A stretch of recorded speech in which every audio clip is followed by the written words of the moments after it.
The Lord is speaking to women. He says, women, you are fornicators and you are daughters of Jezebel. You're Jezebel's daughters.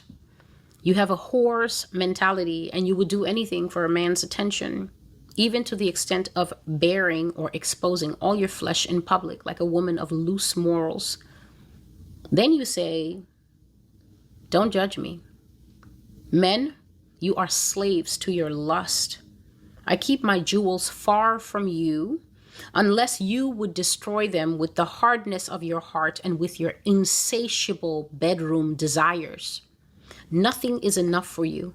Even if you had a woman, you would lust for another because the fires of lust are out of control in you. My word is a leash that bridles the flesh, male and female. If you would read it, if you would love it, you could sit calm and collected, waiting for your day of remembrance from me. But you would not, so I will not. So now here God is talking about something that has become a very interesting trend that I can see on TikTok. It's called the modesty trend. So imagine the way of life. It's supposed to be a way of life for God's people, male and female. But now it's a trend.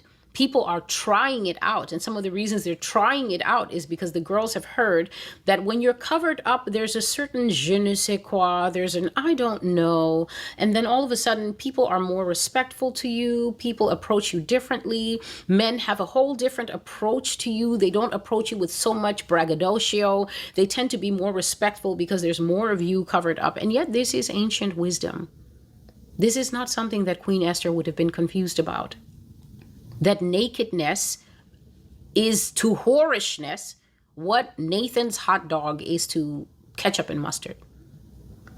So God is saying that the women are fornicators. They're sleeping around. You see the women, they are out there. They know themselves with a matching and unmatching set of children. One father here, one father there. And that does not leave out their sisters, who are smart enough to be on 22 types of birth control at the same time, just in case. They don't have the evidence of the babies, but they are no less fornicators. This includes the women who would say, but I'm faithful. You're faithful in a house and you are not married to the man. You're a fornicator. It doesn't matter if you guys have done up the most amazing love nest.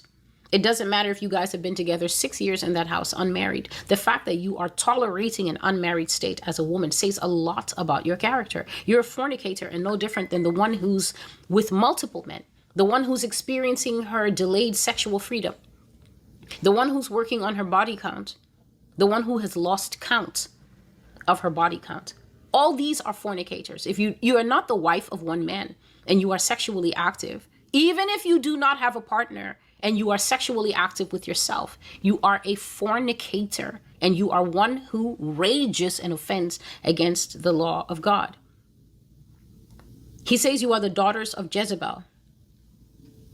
The way you present yourself, the way you paint yourself. Do you know that you can get ready and go out somewhere and you can tell the whole world this common lie that women lie?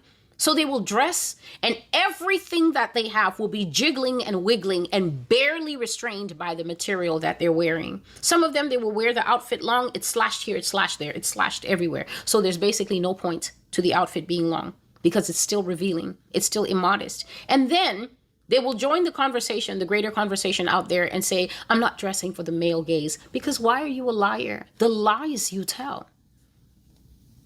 You're absolutely dressing for the male gaze or you are dressing for the lesbian gaze. Either way, you're dressing to excite sexual interest. Because for sure, if you were just dressing for comfort, you would be in sweats and jeans. Or you would be dressed in something simple. It's different from the women who are dressing class-wise, corporate-wise, wanting to look good, as opposed to wanting to look naked. The only reason that people desire to reveal flesh is because of the spirit of lust inside them that desires to attract its kind to itself. This is where the argument of being scantily clad in public falls flat. People will talk about people being half dressed in the gym, and then they will say, the men are perverts. It's the men who are looking at us on the street. It's you the first spirit of lust that are exciting lust out there in the other recipients. Because women look at women. Gay women do look at women. Baby studs look at women. But the origin point, God is saying, is not with the viewer. So then, how do we deal with this dichotomy where the culture insists that when they get dressed, they're free to show everything, they can reveal everything, they can let it all hang out, and the full responsibility is on the looker for looking? How can you blame the looker for looking when you are the provider of what the looker looks at? That's like a prostitute getting upset when a John comes up to her and says, how much for a good time? Why are you upset? You can't put food out there to sell and then say, sorry, we're closed. When buyers come, you're a hypocrite and you're a liar. God has the opposite view. He says, you are the daughter of Jezebel. You are the enticer. You are the one who is doing sex magic on the public with how you present yourself. You're the hypocrite. And heaven condemns that kind of behavior. Heaven says it's not okay. Who at this end time wants to be called a daughter of Jezebel?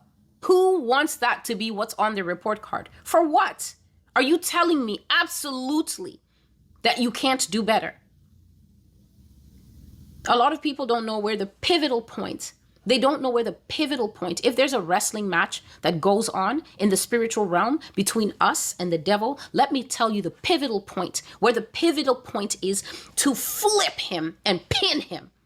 It's the fact that you don't want to. I know you thought it was something groundbreaking. You have to break through the fifth wall. There's nothing like that. The reason you can't pin Satan, the reason you can't pin fornication, the reason you can't pin masturbation, porn, the reason you can't stop lying, the reason that you are an Olympic quality gossip and pot stirrer of note is because you don't want to pin him. You don't want to deny your flesh the flashes of lightning that it gets from gratifying itself in whatever it is that it wants.